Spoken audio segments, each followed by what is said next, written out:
900 ते 1000 मीटर या डोंगराची उंची आहे। 1000 पायऱ्या म्हणजेच अर्ध्यापर्यंत पायऱ्या आहेत आणि तिथून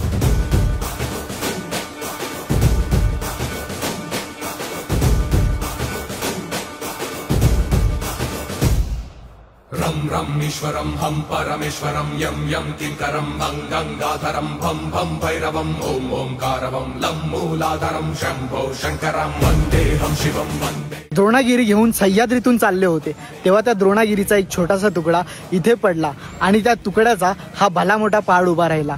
रम ईश्वरम हम परमेश्वरम यम यम किंकरम भं गंगाधरम